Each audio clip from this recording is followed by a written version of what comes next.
Hi, I'm Seamless, and today is Saturday, which means that it's time for another FL Studio Basics tutorial. This one is on the piano roll.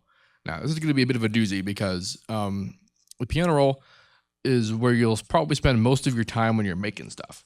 Like beyond building synths in different plugins and using the playlist to arrange your stuff, the the piano roll is where you do all your melodic writing, your drum programming if you're not using the sequencer, um, like chord progressions, all kinds of stuff. And you can spend a lot of time in here. And there's lots of things you can that exist in the piano roll that help along your workflow, and they can help you along even if you're not super familiar with like actually writing music, like you're not a theory buff or anything. You don't know how to deal with that. The piano roll can exist to help you out even with that. But let's begin. So by default, this is what you'll see. I like to have the piano roll maximized, but this is, you probably see like maybe like this, like on the side or whatever. But I'm maximizing it. I like it being maximized. So this is what it will look like. So you may have seen in my other tutorials that the piano roll looks just a little bit different. And I'm going to point out why the most obvious reason is right now. And this is because I use a note helper, note grid highlighter. It's in helpers. So if you go to this drop down menu, you have a section of the menu called helpers, and you have various things that can help you do stuff. By default, note length in note properties is engaged, and that's actually when you put down a note. This business down here is where it shows you how long the note is and its properties. This is the note properties, and by default, the properties will show you the velocity of the note.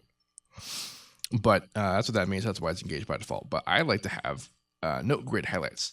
And what this does is it makes the black keys have a darker row across the piano roll. So that means that if I'm not looking at the inverted over here, I guess if I'm not looking at the keyboard where the notes are engaged, I can put over here. I can be like, that's F.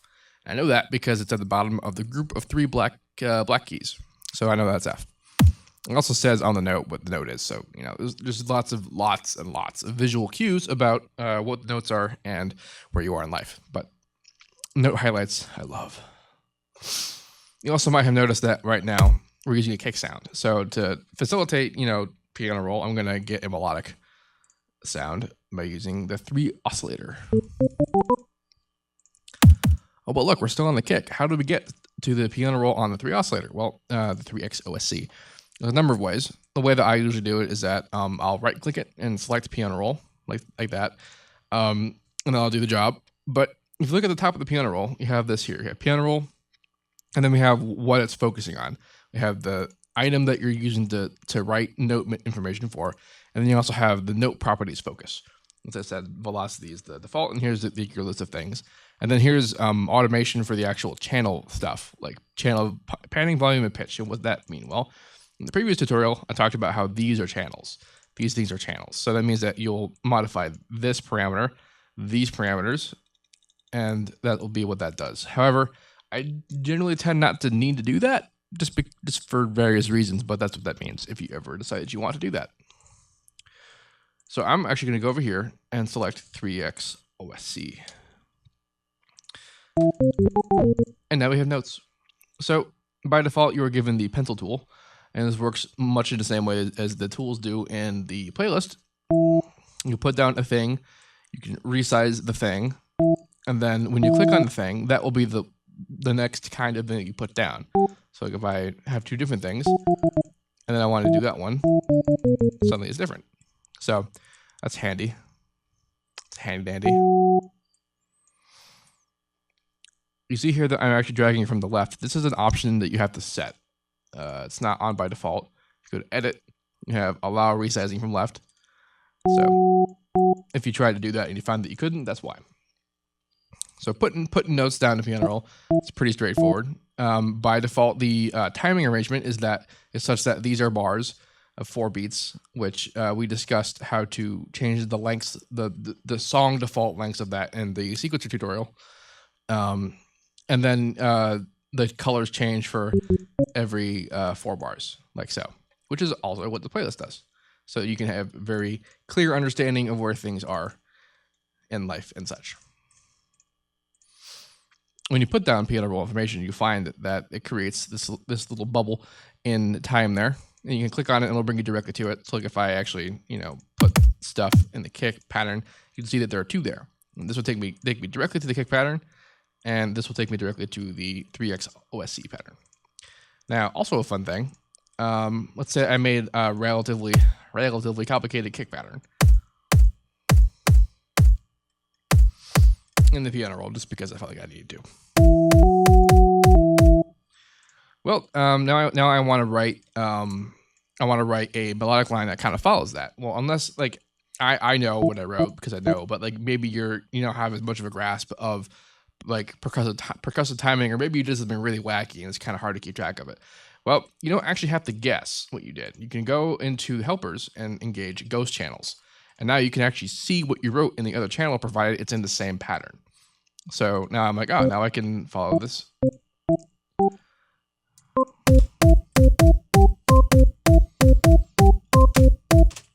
And not only that, but if you decide, I kind of want to change it, you can double right click on the ghost channel and it'll bring you to that editor. So now you can change stuff around.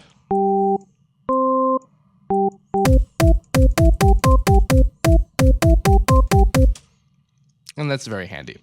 So that's what ghost channels does. I have that on when I do stuff by default, so that's handy things. So now the primary function of the piano roll is to write MIDI sort of data, but there are things you can do that aren't necessarily MIDI based. And this is, I'm mostly talking about the slide functions, because these are things that only work on FL native plugins, like the native FL version of Harmor, of Citrus, the 3XOSC, that sort of stuff. So like if you load a massive, you try doing this wouldn't really work. So what can you do? Well, let's look at the slide notes first, because that's the most confusing. Not to say that it is confusing, just people are sometimes confused by the fact that if you put that on a note and you play it, it doesn't make sound, and I don't know why. Well, this is because the slide note is not a note. It is a note property change. And what this does is it will actually change the values of the note properties over time based on how long the note is. So like this note, you see that it's bending up to this note. But then if I made it longer, it's actually taking longer to bend, and it is in fact taking exactly as long as it takes for this note to complete, to go from all the way down here to all the way up here. And that will be true no matter what value you put onto it.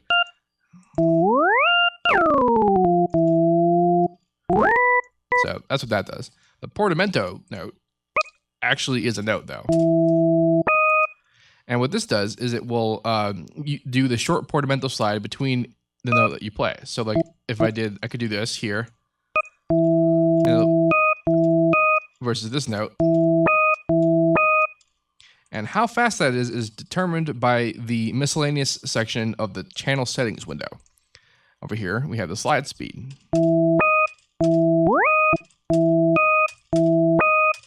So that's what that does. And that's how they work. I typically tend not to use the portamento note too much, but I do use slide notes all the time. Now, I said earlier that it is a note property change. And the reason why I worded it like that is because not only does it change pitch based on, like, you're looking at it as changing pitch, but it will also change any property of the note. And you can get to the properties by either right-clicking this gray space here and actually looking at the property value. So like here's pan, it's centered by default, but you can...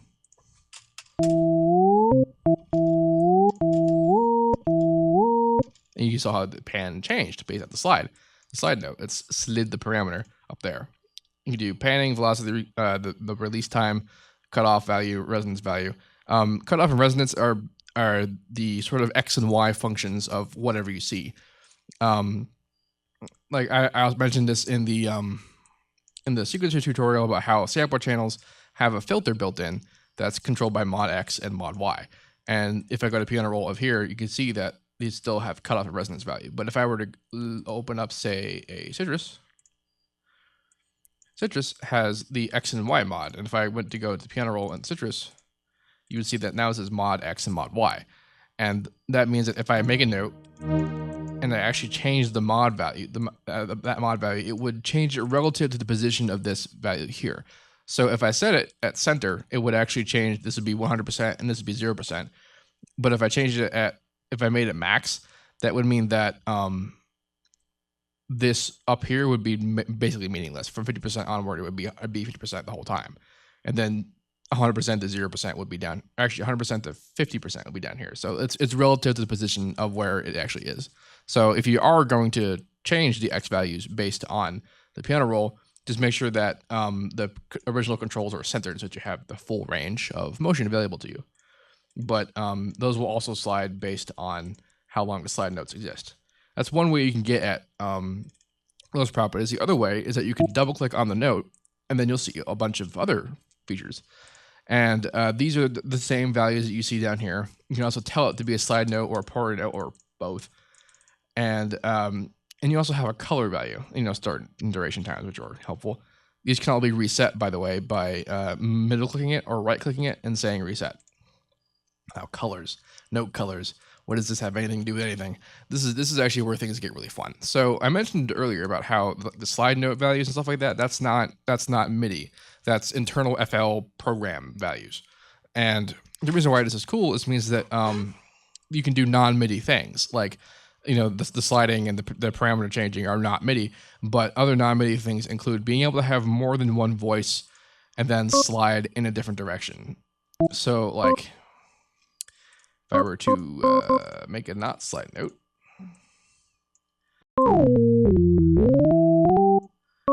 and then slide dick.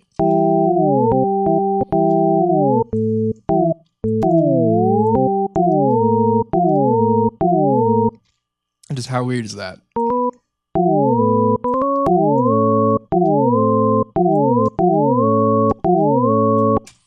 And this is because the new color is an entirely different voice. It's a separate voice. The green notes are all one voice, and that means that when it's slid, everything in that voice will be slid. So like if I made two notes here, they would both actually slide up to this note.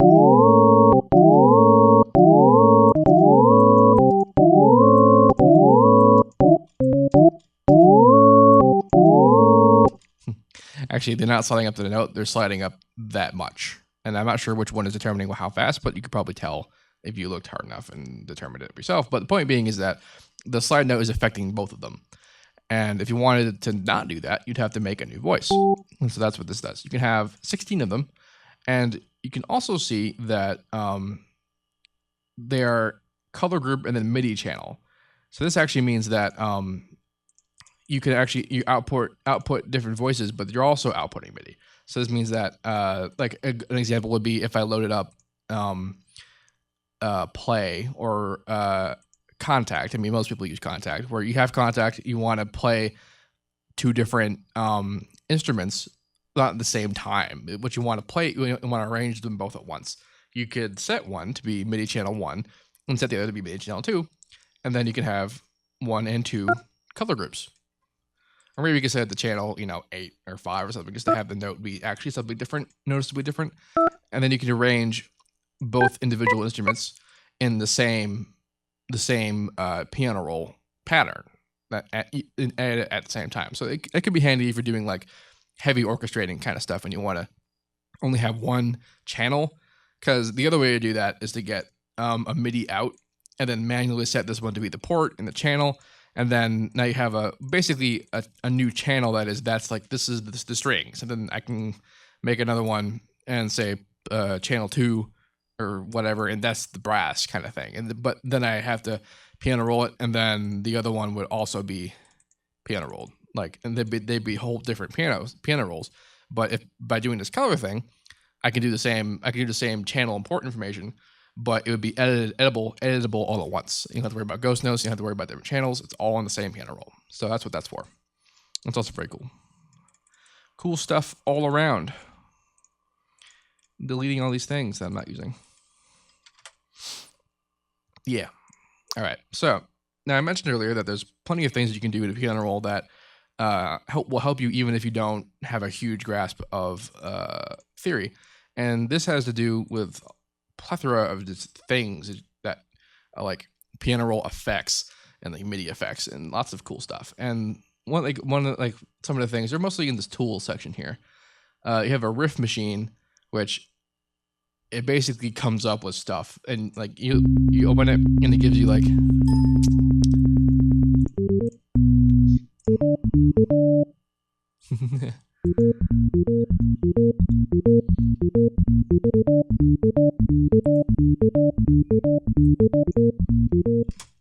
that's actually kind of cool. So what you do is you input things like, this is the key, this is the how many progression, like how many chords there are, this is how many bars there are, this is how what to do what, and then like a range of expressiveness you can have, and then it will come up with a progression that fits these rules that you created.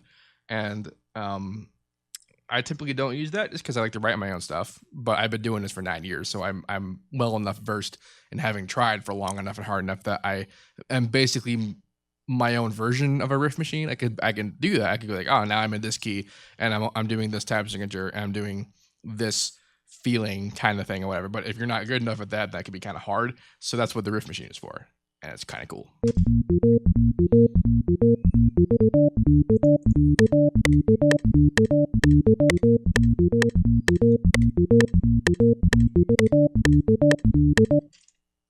That's actually kind of sweet, to be honest.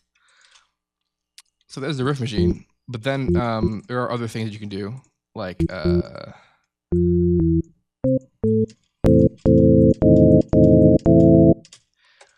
go to the tools here. We have chop and quantizing options and quick legato, which will make the notes meet each other. So like if I did this would not be legato, but then Alt L, it makes it legato. It makes everything. It makes them so that they're all there's no negative space. There's no empty space kind of deal. And that's helpful if you're really click writing. Like you're like, I like these notes, but I want them to go together. So bam, now they're legato.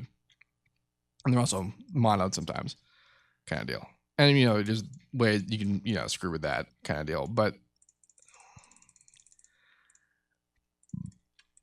these tools exist to help your creativity. See what other tools do we have? We have chop, which will let you.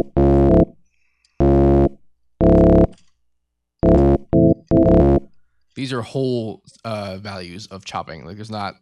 You saw how it skips straight to the values there. That may or may not be snap related, but that's more or less what's up with that.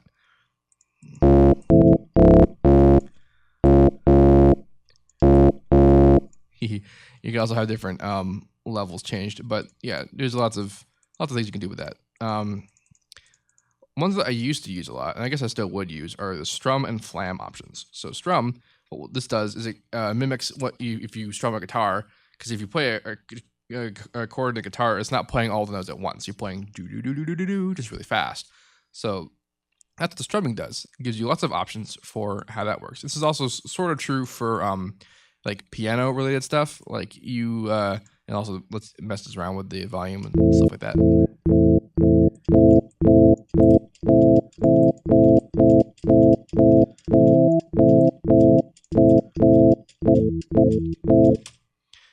Which again exists to help you for your creativity kind of deal, because you can get very creative like that. I used to do that for piano parts and stuff like that. Clown Machine is a new tool, and what that will do is it will basically it'll selectively take stuff out of something you did or put stuff in. It kind of like randomizes things you've already written.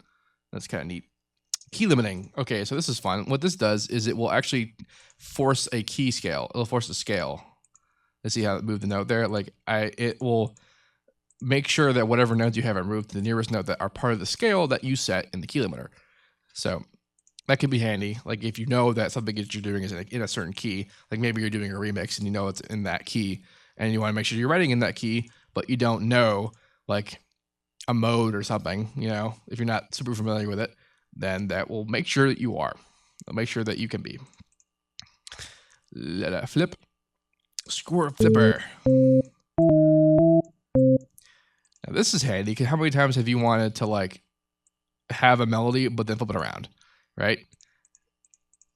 Flip horizontally, flip vertically, flip horizontally and vertically, flip just vertically. Which actually is funny because in this example, vertically and horizontally net the same result. How funny is that? But that's what that's for. So I was like, what if this crazy complicated melody I just wrote, I wonder what that would sound like backwards.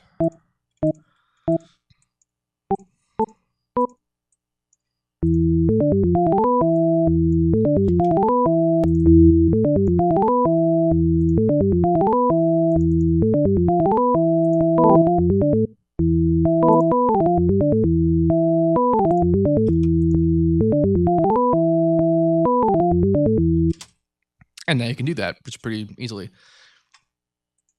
I wish I knew about that before literally right now I just saw that. And randomize and scale levels kind of deal. Scale levels are important. These are all like they're the same right now, so it's like almost impossible to tell a difference. But this is like, yeah, right now let's go to scale levels. See, now we can change where the center is, the tension, multiply, the offset. So that's some utilitarian sort of stuff for helping out on things. Glue will, okay, glue, what glue does is like, see, these two notes are the same note, the same everything, but they're just different moments. If I wanted them to be together, hit glue, and it would glue them together like that. That's what that does. All right, so let's go to scale. So there's a thing you can do where you get a chord, and by default you're on none, which shift N will get you back there. And what this does is if like any of these options you see, you even have scales, like modal options, like Phrygian, when you click, it'll put that down. And really what this is useful for is like, I guess if you know the chord progression, like someone writes down, like this is a C sharp 7, God, she sells, she shore. And, or like this is a whatever add 9, and you just know the chords, but you don't know how they are. You can go over here and be like, oh, here's a major 6 add 9. That's what that is. Kind of a jazzy chord. And over here this is the Phrygian mode. So like if you just have this, as you see, it's all the white notes starting on E, because that's what modes are. They are white notes starting on various notes, and they mean things. And then when you apply them to other keys, they become kind of hard to comprehend. But Phrygian is E white to white. White E to E. That's what I meant to say. So that's what that does. But then if you hit Shift N, you're back to being a note. So this is like scales will be useful for like referencing. So you're like, okay, that's the mode. That's what I want to know. And that's what that does. And that was endlessly helpful for me in the early days, knowing what that sort of stuff does. So yes, indeed. I actually think I covered all of the super important stuff. Event LFO. Okay, when they mention events, they're talking about event editing, which is the way that you did automation before automation clips became a thing. And I never used it.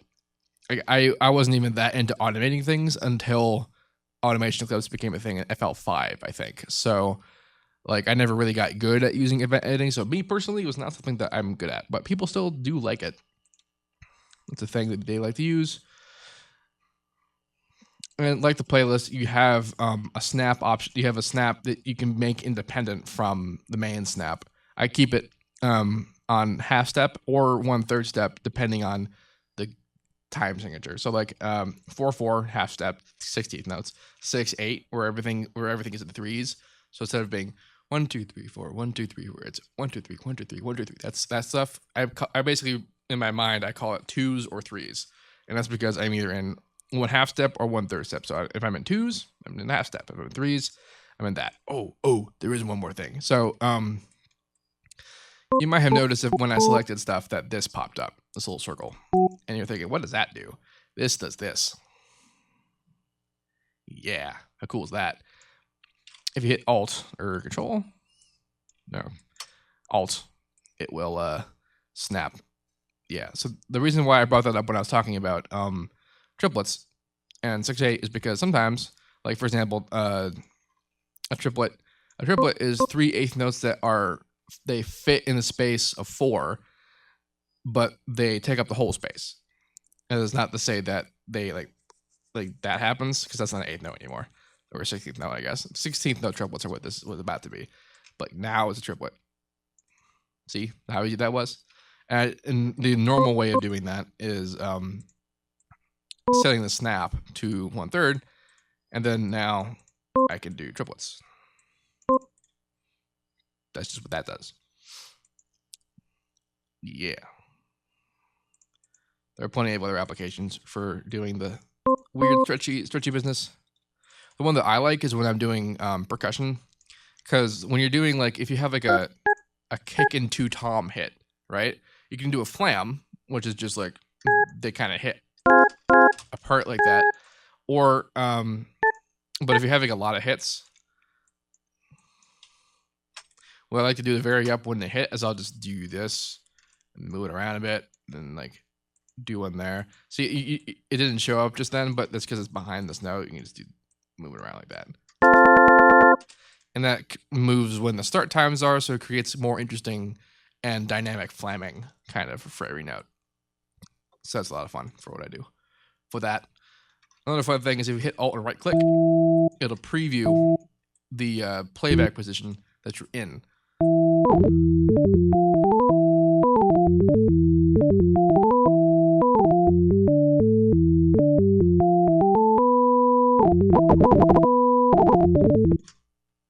Which is handy dandy. There's a cut tool. I mean, the tools mostly do what they did in the playlist, just in the piano roll kind of deal. The cut tool works exactly the same.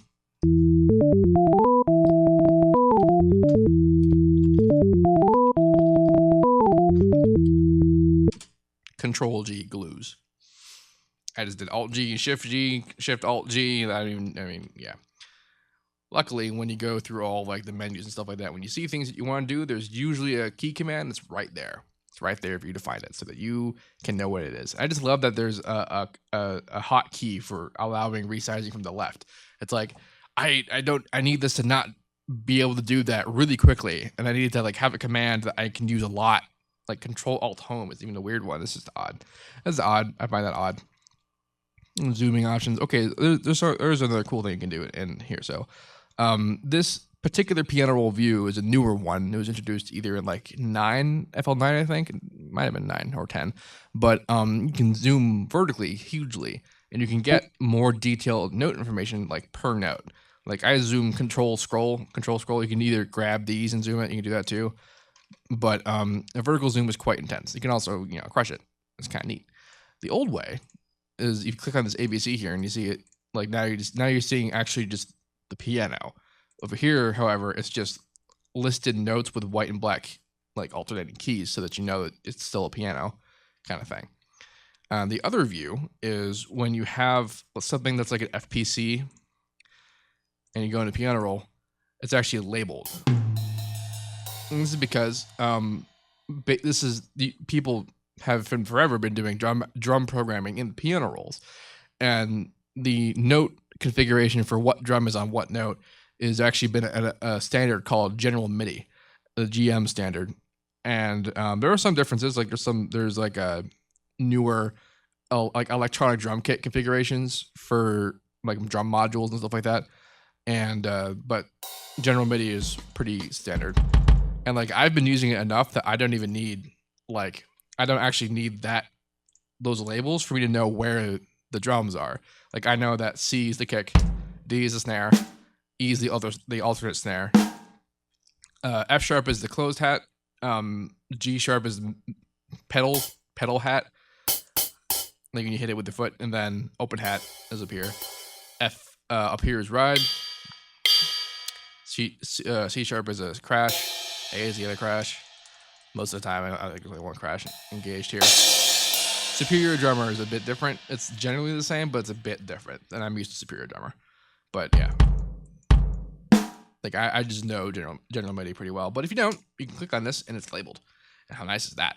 And it's not just labeled for General Midi purposes. It's actually labeled based on what's going on here. Like I'll rename side stick to super cool sound drum thing. And now it's there. It's truncated because it's too long, but it's there. And actually, hilariously, if I zoom in vertically, it'll say it.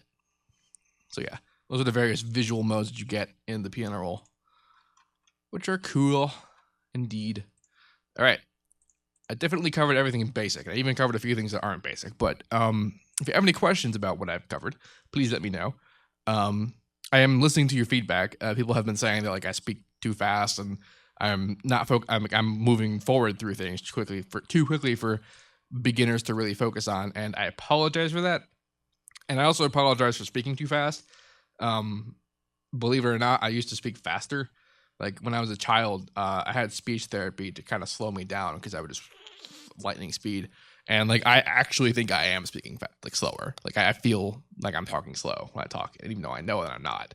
I know that people have trouble understanding me, and that's kind of awful for being a tutorial maker. Like I understand that's somewhat of a problem, but I do know, and reminding me helps because it makes me self conscious about it, and I will try and deal with it personally. But I am listening.